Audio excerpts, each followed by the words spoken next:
алейкум ва рахматуллахи ва баракатуху, хөрмәтле тамашачылар. Эфирда абыстай сүзе тапшыруы. Һәм бүген бездә кунакта Сәлах мәчете мөгаллимәсе Айсылу Юлдашева. Ассаламу алейкум, Айсылу. Ва алейкум ассалам, Айгөл. Безгә тапшыруга килгәнең өчен бик зур рәхмәт. Айсылу, бүген безнең тема яулык мәсьәләсе, яулык ябу.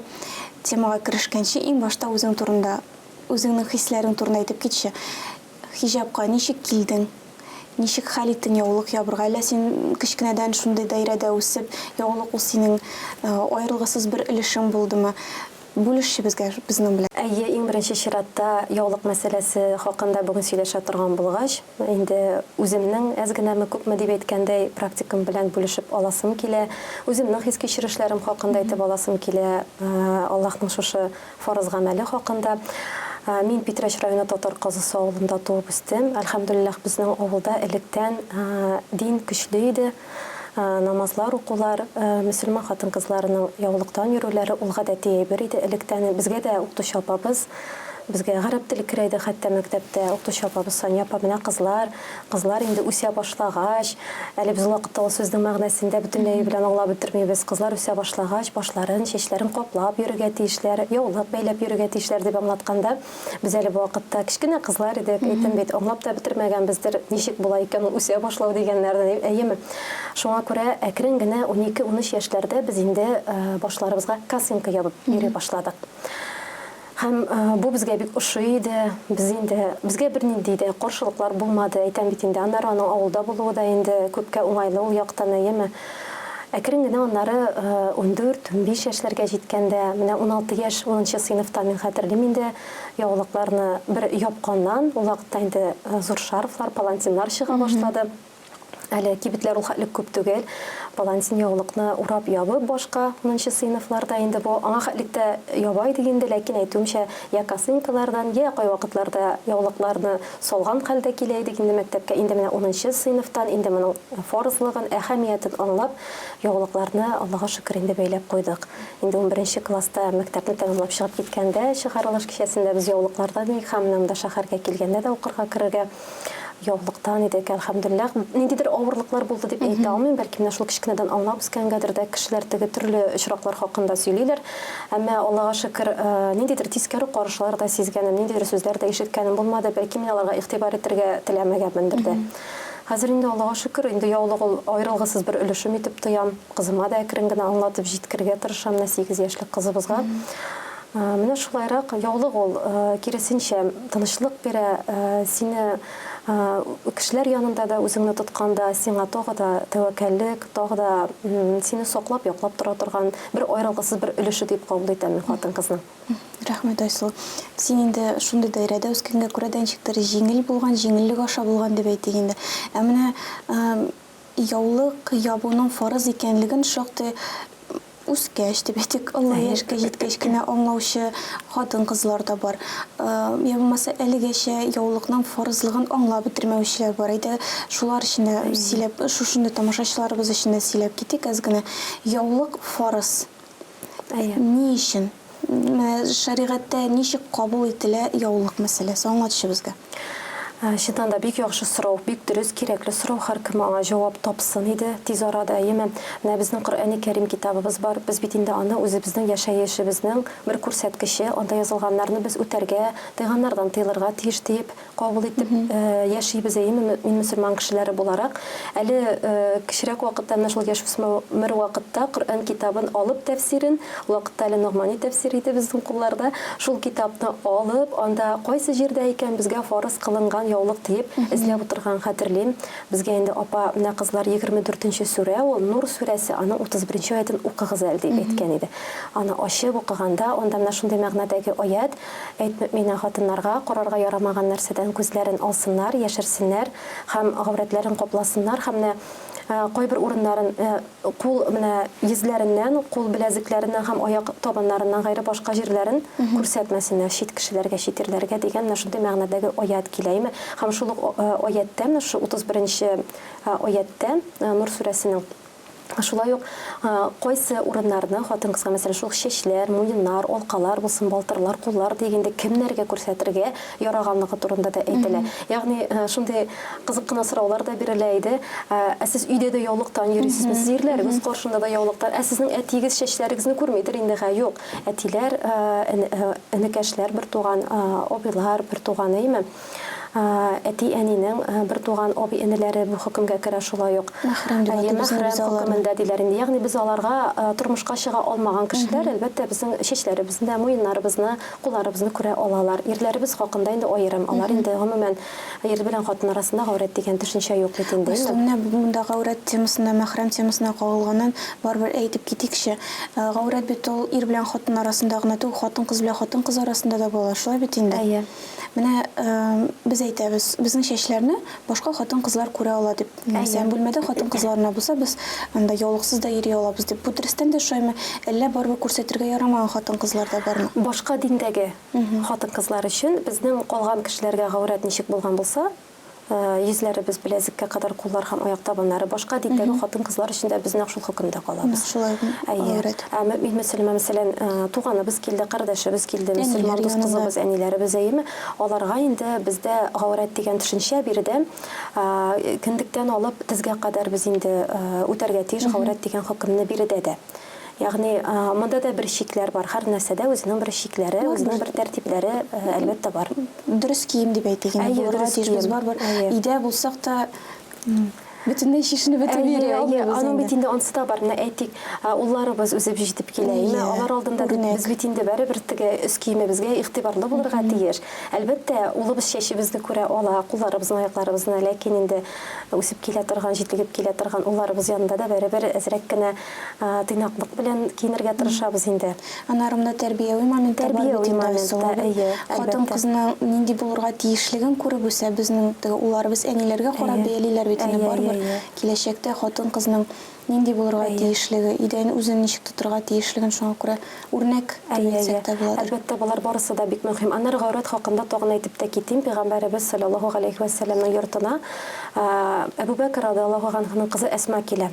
Айша анабыз янына, Айша анабыз тапшырган хадистә бу һәм бу кыз ул бәлиглыкка ирешкән кыз була.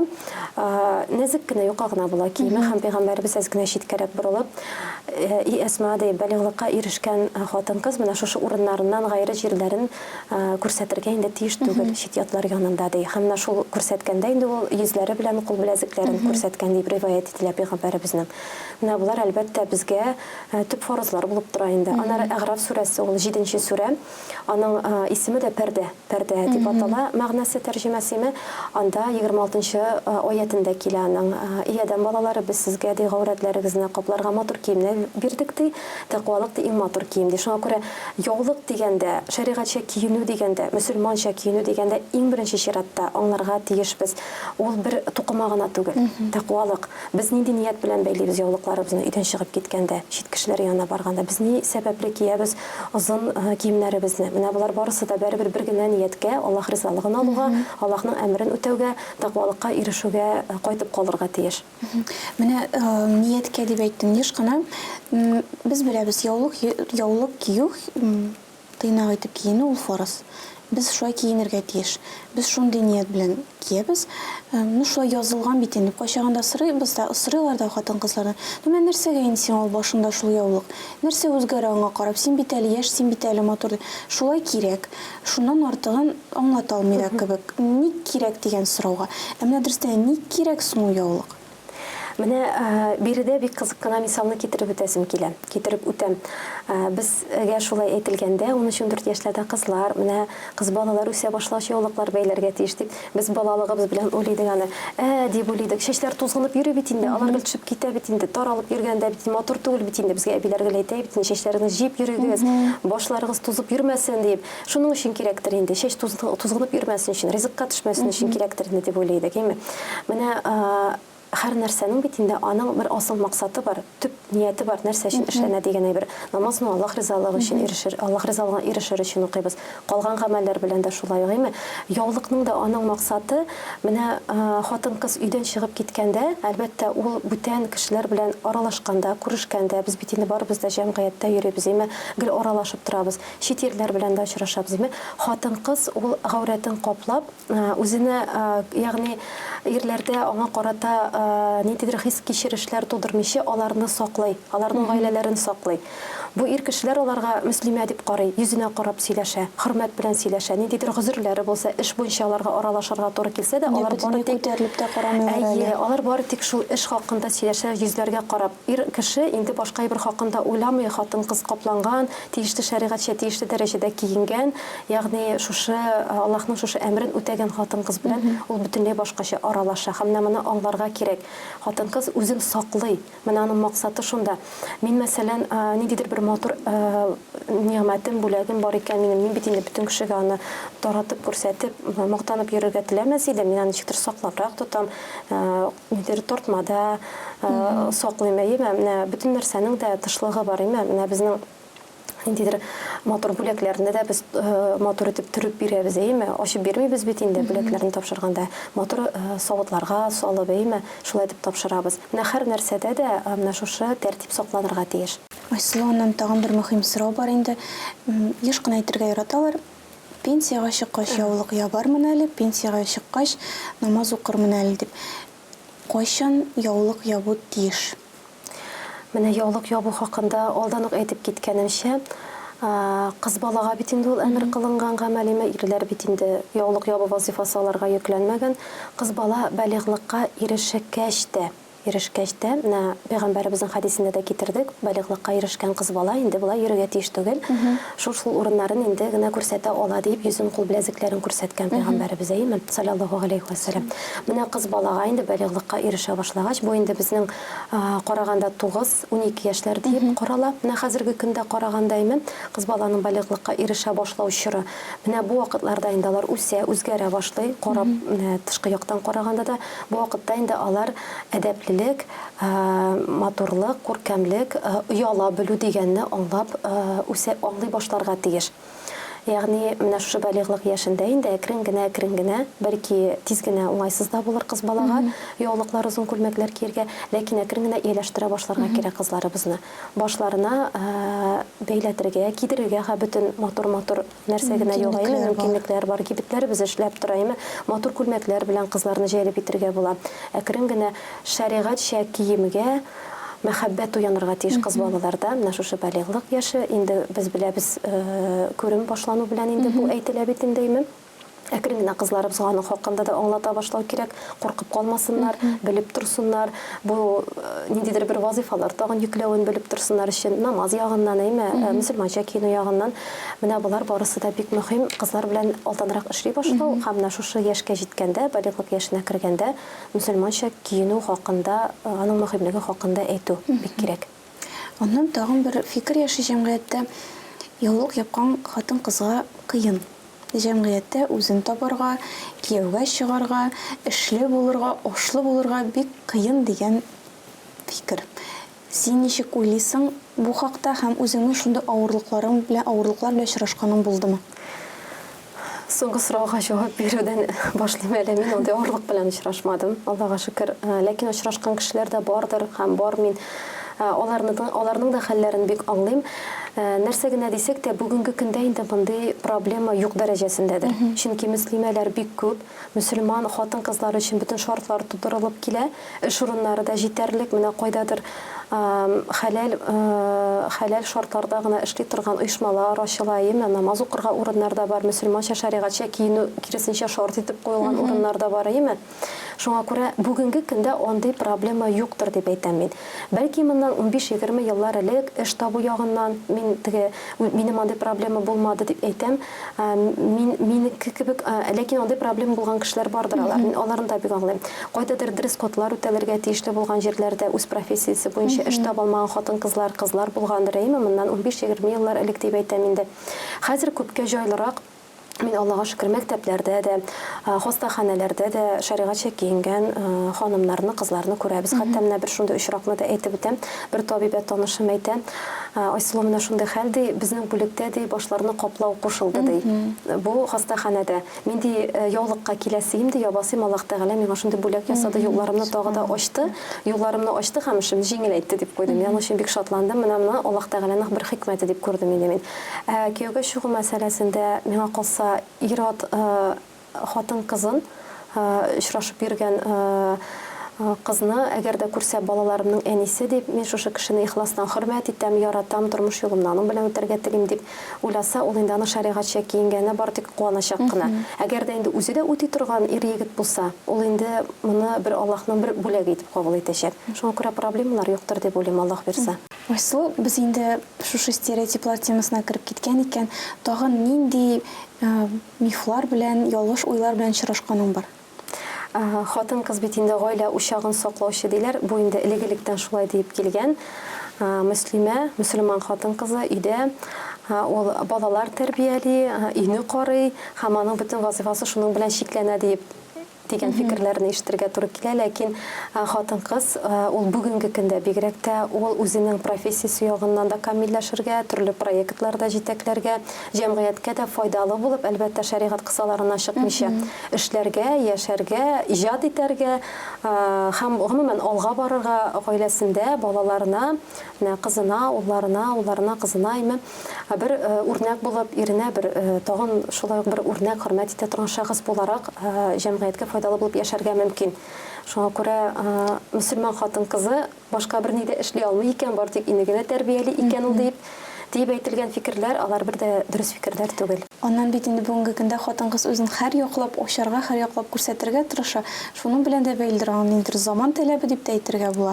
Башка дин вәкилләре булсын, башка милләт вәкилләрендәге хатын кызлар да бөтенсе дә идәндә карый, эшли дә, бизнесында төзи, баласын да тәрбияли. Һәм мөслимә хатын кызда искәрмә түгел, ул да шулай ук һәрбер ягын үзенең камилләштереп үстерергә тырыша инде. Әйе, әлхәмдүлиллаһ. Безнең әбиләр яулыкны булай бәйләмәгәннәр, булай киенү безнеңчә түгел дигән фикер бар, юк түгел. Безнең әбиләр ничек киенгән соң? Әйе, бу фикер электән яшәп килә һәм аны әйтүчеләр бар. Әгәр дә безнең әбиләр ничек киенгән дигән сорауга, тарихка тирәнгәрәк кирип карасак, революциягә кадәрге киенгән әбиләребез, апаларыбызның үз киемнәренә күз ташласак, алар бөтенләй дә әле тагы да капланыбрак, тагы да җитди карап яулыкка киенгәннәр. Бер кат күлмәк белән генә дә йөрмәгәннәр. Өстеннән шәл, камзуллар, жилетлар, өстеннән шәлен ураганнар, гәүдәнең сыгылмалыклары күренеп тормасын. Башларына яулыкны бер кат урап кына калмаганнар, өстеннән тагын ураганнар, тагын капланганнар, иратлар килеп керсә, йөзләрен каплап сөйләшкәннәр, күзләрен төшереп сөйләшкәннәр, әйеме? Тавышларын теге ипләп кенә, матур гына әйтеп теге кешеләр алдында бик тәртип, әдәп саклап сөйләшкәннәр. Менә әгәр дә элеккә кайтып, менә шушы тарихка күз салсак, менә без инде аңлыйбыз, мөселман хатын кызы, Аллаһ кушкан үтәп яшәргә тырышкан хатын кызы, ул һәр вакытта да гаурәтне каплауга бик җитди караган. Инде бүген безгә әйтелгән, бүгенге мөслимәләргә әйтелгән яулыкларыгыз гарәпчә, анда татарча түгел дигән фикерләрне әйткәндә, мин шулай дип тә әйтәм, әйдәгез алайса барыбыз да бала итәкләрдән матур итеп йөрик. Шулай дип тә йөрергә була. Мин бик киер идем, мәсәлән, бала итәкле күлмәкләрне, алар бик матур, әйеме? Инде кемнәрдер әйтә икән, татарча түгел дип, әйеме? Кызганычка ул кешеләр бит үзләре татарча киенү үрнәген күрсәтми. Әгәр күрсәтсәләр, әйдәгез бездә гаурәтне дә каплый торган булган, татарча да булган, дөрес тә булган, барлык яктан туры да килгән, безнең милләткә дә туры килгәнчә әйтеп ябыр идек. Безгә кемдер әйтә икән, гарәпчә бәйлисез яулыкны татарча түгел дип, ул кешеләр үзләре үрнәк күрсәтсеннәр иде. Менә шулай булганда, без аннары сөйләшербез алга таба ничегрәк икәнен, ләкин хәзер теге татарча түгел дигәннәргә җавап бер бар. Бик каты матур гына милли рухтагы киемнәр, милли бизәкләр сөрелгән күлмәкләр, яулыклар чыга башлады. Менә кызлар үзләренең брендлары белән бик тырышалар, рәхмәт яусын аларга. Менә шуңа күрә инде сүз калмыйдыр татарча түгел дигергә. Булдыра алганча заманга туры китереп, һәм шулай ук шәригать кысаларыннан да чыкмыйча татарча киенергә тырышабыз дип әйтә алам инде мин. Айсылу, тагын бер мөһим сорау бар. Мөслимәләрдән кай чагында яулык ябуның тәмен югалттым дигән фикер ишетергә туры килә. Бу очракта нәрсә киңәш итә алабыз? Менә юкка гына Әгъраф сүрәсенең 26 аяты китерелмәде. Тақвалык иң яхшы кием дип. Без яулыкны, шәригатьчә киенгән күлмәкне бер яктан караганда аның тукыма гына икәнен аңлыйбыз. Яулык башта хатын-кызның күңеленә ябылырга тиеш. Ул аның асылын, мәгънәсен, нәрсә өчен ябуын аңларга тиеш. Менә шулай булганда ул аның тәмен бер кайчан да югалтмастыр дип уйлыйм. Һәр көнне өйдән чыгып киткәндә яулыкларыбызны урап, "Эй Аллаһка шөкер, әлхәмдүлилләh, Аллаһ Тәгалә менә шушы фарызыңны үтәргә миңа күңелемә рух ныклыгы салдың. Миңа шундый мөмкинлек бирдең. Мин беркемдә таймый мине беркемдә ирексезләми, яулыгымны салдырмый, ә бит төрле очраклар бар, төрле очраклар турында ишетергә туры килдеме? Мин бит Аллаһка шөкер, синең шушы әмереңне үтәп киенә алам, шәригатьчә йөри алам" дип шатланып чыгып китәргә кирәк. Динебезне өйрәнергә, динебезнең тәмен аңларга кирәк. Яулыкны әйтүемчә, асылын, мәгънәсен аңлап башта күңелгә, йөрәккә салырга кирәк аны. Менә ул шундый башларыбызга бәйләнгән ак яулык, ак матур палантиннар сузып салып караган шикелле, менә шулай итеп матур итеп кенә күңелгә салынсын иялар, йөрәккә салынсын иде. Менә шушы аклык барсын иде күңелдә. Аннары ул баштан да салынырга теләмәс, һич тә теләнмәс аны баштан салу.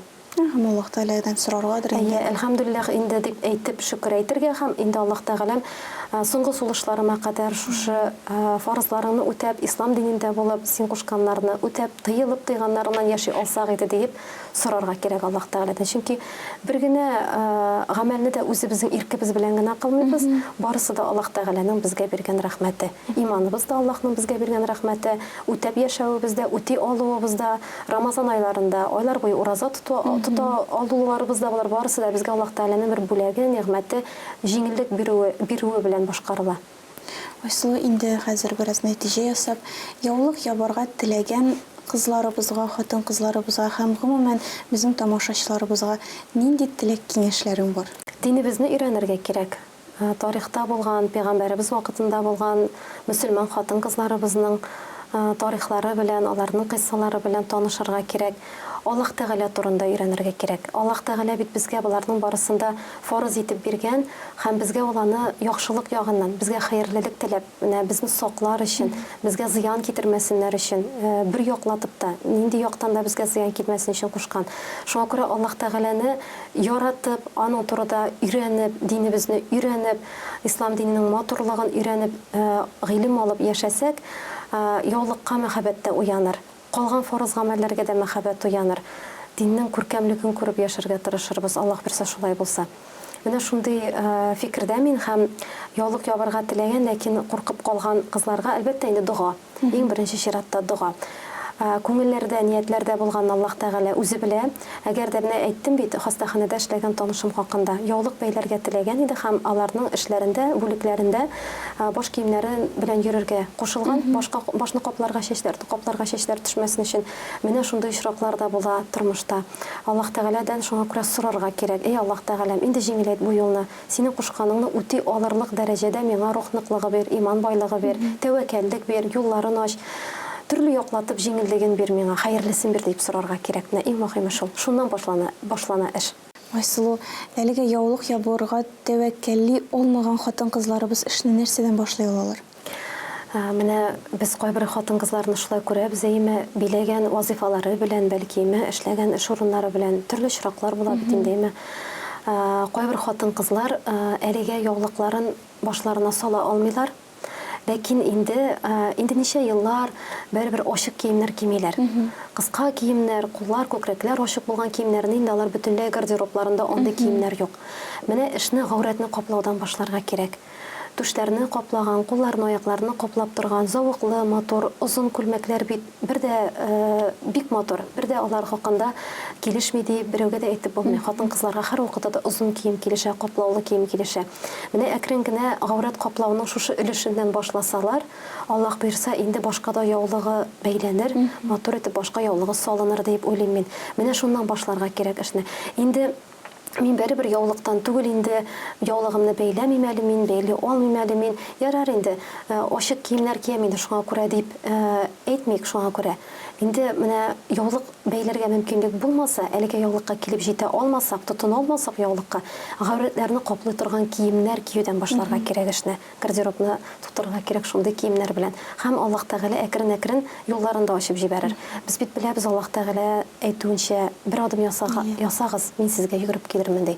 Менә бу инде гаврәтләрне каплый башлау, инде бу ният салынган дигән сүз күңелдә. Мин шушы күлмәкне киям, чөнки мин гаврәтемне каплап чыгарга телим ди хатын-кыз. Димәк, бу бер кичкенә генә адымын ясап куя Аллаһка. Инде шуннан Аллаһ Тәгалә аңа мөмкинлеген дә бирә. Менә шушы тәвәккәллекне сала, юлларын ача. Менә булар барысы да бик мөһим. Һәм барысы да менә шушында нияттән, ихласлыктан, Аллаһ Тәгаләнең ризалыгын алырга тырышудан башлана.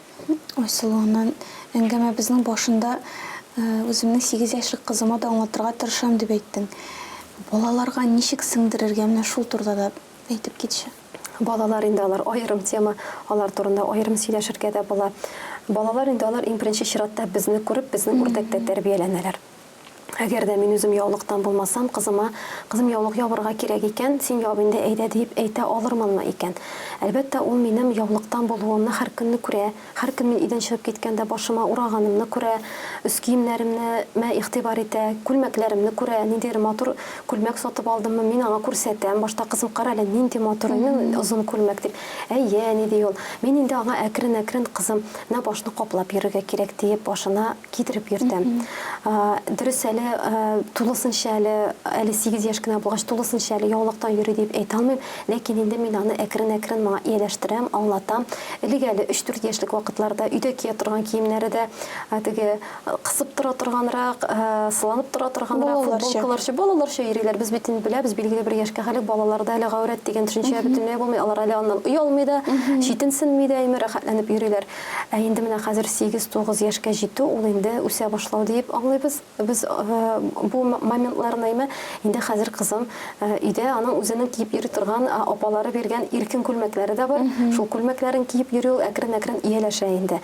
Шуңа күрә кызым менә шушы күлмәкләреңне ки, кеше янына барганда инде кызым менә булар сыланыбрак тора икән, моны инде кеше янына чыкканда киеп булмый. Өйдә икебез генә булганда, әле хәтта әтисе һәм абыйсы булганда да димим, кызым икәү генә булганда киерсең, әтиң абыйң кайтканда, өйдә булганда, алар кайтып кергәч мәчеттән, укудан, эштән, инде менә шушынсын киеп куй дип, мин дә аңлатам, һәм ул тыңлый, бер дә киреләнмәй, ул аны үзе дә аңлый.